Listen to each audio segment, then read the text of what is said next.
एक थी बुढ़िया। उसका एक पोता था। पोता रोज रात में सोने से पहले दादी से कहानी सुनता। दादी रोज उसे तरह-तरह की कहानियां सुनाती। एक दिन मूसलाधार बारिश हुई। ऐसी बारिश पहले कभी नहीं हुई थी। सारा गांव बारिश से परेशान था। बुढ़िया की झोपड़ी में पानी जगह-जगह से टपक रहा था। Tip-tip, tip-tip. इस बात से बेखबर पोता दादी की गोद में लेटा कहानी सुनने के लिए मचल रहा था। बुढ़िया खींचकर बोली, अरे बचवा, का कहानी सुनाए? ई टिप टिपवा से जान बचे तब ना। पोता उठकर बैठ गया। उसने पूछा, दादी, ये टिपटिपवा कौन है? टिपटिपवा क्या शेर बाघ से भी बड़ा होता है? दादी छत से टपकते हुए पानी की तरफ देखकर बोली, हाँ बचवा, ना शेरवा के डर ना बाघवा के डर, डरता डर टिप टिपवा के डर। संयोग से मुसीबत का मारा एक बाघ बारिश से बचने के लिए झोपड़ी के पीछे बैठा था। बेचारा बाघ बारिश से घबराया हुआ था। बुढ़िया की बात सुनते ही वह और डर गया। अब ये टिपटिपवा कौन सी बला है? जरूर यह कोई बड़ा जानवर है। तभी तो बुढ़िया शेर बाघ से ज्यादा टिपटिपवा से डरती है। इससे पहले कि बाहर आकर वह मुझ पर हमला करे, मुझे ही यहां से भाग जाना चाहिए।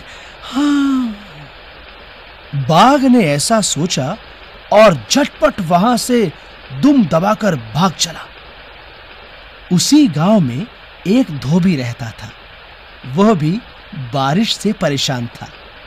आज सुबह से उसका गधा गायब था। सारा दिन वह बारिश में भीगता रहा और जगह-जगह गधे को ढूंढता रहा, लेकिन वह कहीं नहीं मिला। धोबी की पत्नी बोली, जाकर गांव के पंडित जी से क्यों नहीं पूछते? वे बड़े ज्ञानी हैं। आगे पीछे सबके हाल की उन्हें खबर रहती है। पत्नी की बात धोबी को जच गई। अपना मोटा लठ उठाकर वह पंडित जी के घर की तरफ चल पड़ा। उसने देखा कि पंडित जी घर में जमा बारिश का पानी उलीच कर फेंक रहे थे। धोबी ने बेसब्री से पूछा, महाराज, मेरा गधा सुबह से नहीं मिल रहा है। जरा पोथी बांचकर बताइए तो वह कहाँ है?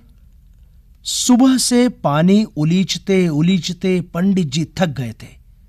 धोबी की बात सुनी तो झुंझुला पड़े और बोले, मेरी पोथी में तेरे गधे का पता ठिकाना लिखा है क्या, जो आ गया पूछने? अरे जाकर ढूंढ उसे किसी गढ़ई पोखर में। और पंडित जी लगे फिर पानी उलीचने। धोबी वहां से चल दिया। चलते चलते वह एक तालाब के पास पहुंचा। तालाब के किनारे ऊंची ऊंची घास उग रही थी। धोबी घास में गधे को ढूंढने लगा।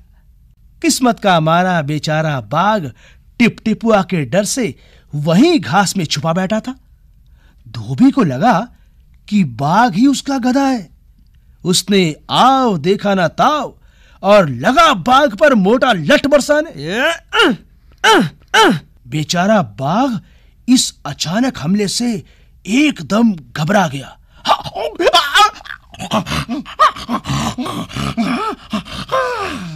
बाघ ने मन ही मन सोचा,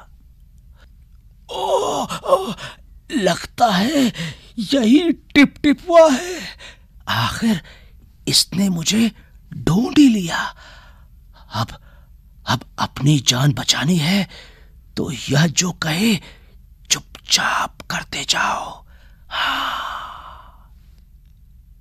आज तूने बहुत परेशान किया है। मार मार कर मैं तेरा कचूमर निकाल दूंगा। ऐसा कहकर धोबी ने बाघ का कान पकड़ा और उसे खींचता हुआ घर की तरफ चल दिया। बाघ बिना चूं चपड़ किए भीगी बिल्ली बना धोबी के पीछे पीछे चल दिया। घर पहुंचकर धोबी ने बाघ को खूंटे से बांध दिया और सो गया। सुबह जब गांव वालों ने धोबी के घर के बाहर खूंटे से एक बाघ को बंधे देखा तो उनकी आंखें खुली की खुली रह गईं।